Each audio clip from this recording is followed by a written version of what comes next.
La tendance de l'été, c'est la robe à fleurs et vous nous proposez de la fabriquer nous-mêmes. Exactement, pour retenir le bel Amir et pour vous, messieurs, parce que c'est le retour des robes. Voilà, c'est l'été, les filles commencent à mettre des jupes légères, des petites robes. Mais problème, évidemment, une femme sur 3 en France ne trouve pas de robe à ses mensurations.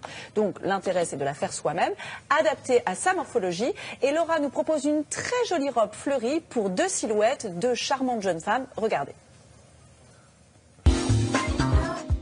Les beaux jours, ça y est, ils sont de retour. Et forcément, qui dit beau temps, dit petite robe légère pour le plus grand plaisir, de tout le monde. L'imprimé fleuri, comme chaque printemps-été, refait surface. Et nous l'avons choisi Liberty, nettement moins mémérisant. Un imprimé qui ressemble à des petites fleurs, mais si on regarde de près, ça fait plus comme des taches, donc c'est pas non plus les grosses fleurs de mémé. Ok pour la robe fleurie, mais est-elle vraiment pour toutes les morphologies? Aujourd'hui, nous allons réaliser une robe qui va pouvoir s'adapter aussi bien pour une femme pulpeuse comme une personne qui n'a pas du tout de forme. Pour l'adapter, c'est facile. Col en V pour les poitrines généreuses, col rond pour les plus menus, des manches pour celles qui n'aimeraient pas leurs bras, une ceinture pour celles qui n'ont pas de taille, enfin plus de longueur si on est pulpeuse, voire un petit ourlet dentelle, mais attention. Il faut surtout pas que la robe soit trop courte parce qu'effectivement ça peut faire très vite vulgaire. Il faut pas non plus une dentelle trop voyante, c'est quelque chose de fin qui vient rajouter un petit côté fun à la robe. À un niveau débutant ou presque, 3 heures devant vous et le tour est joué. On commence par l'étape 1. La première étape, on va prendre le patron de la robe, identifier notre taille et puis le reporter sur un papier. La deuxième étape, on prend son patron, son tissu, on coupe tout autour et on obtient les différents morceaux de la robe. Donc notre étape 2 est terminée, on va pouvoir passer à la couture et passer sur la machine. On commence l'étape 3. On assemble les différentes pièces de la robe.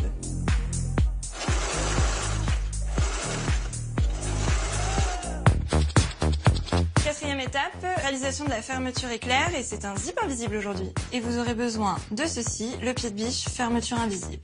On est parti.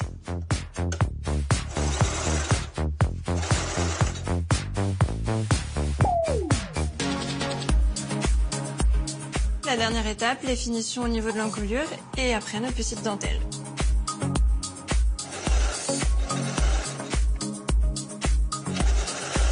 Alors cet été, comment allons-nous porter la petite robe Liberty? Nous pourrons la porter pour aller travailler, sinon on peut la porter aussi le week-end. Elle est assez sympa avec le retour des beaux jours, elle est fluide, légère, hyper cool. Elle va à toutes et ce ne sont pas nos 2 charmantes jeunes filles en fleurs qui vont nous contredire. C'est une robe hyper légère, surtout avec la petite ceinture qui affine la taille comme ça, c'est hyper sympa pour l'été, j'ai hâte de la mettre. La matière, je l'adore, c'est super léger, c'est agréable à porter. Puis ce petit col V là. Ça te fait un super décolleté en tout cas. On s'aperçoit qu'avec les 4 petites astuces de ceinturer, les manches plus courtes, agrandir l'encolure, on peut avoir 2 robes différentes.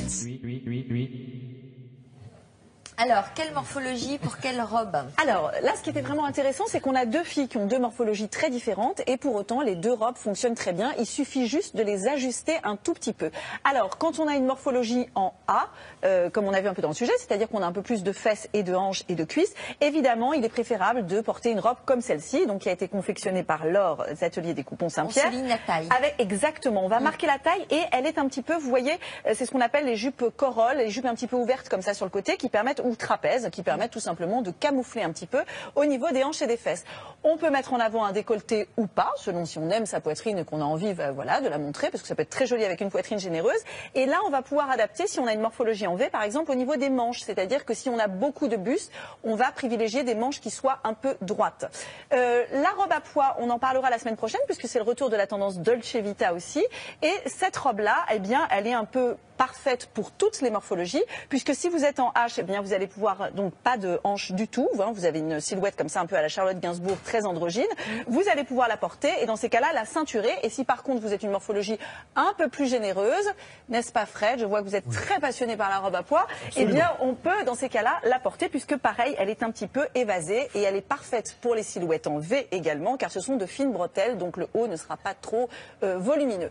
Et enfin, donc toutes ces robes qui ont été créées effectivement pour être adaptées à toutes les morphologies, celle-ci qui est un peu n'est pas ma préférée, elle est un peu plus stricte, un peu plus classique, mais pareil, on peut également l'adapter puisque vous voyez au niveau de la taille, là, on peut l'ajuster également. Le buste, eh bien, ça fonctionne, on peut faire une encolure soit profonde, soit plus réduite, hein, si on veut modifier la poitrine. Et pareil, elle est tout à fait détachée au niveau des fesses et des hanches, donc parfaite pour une silhouette en A.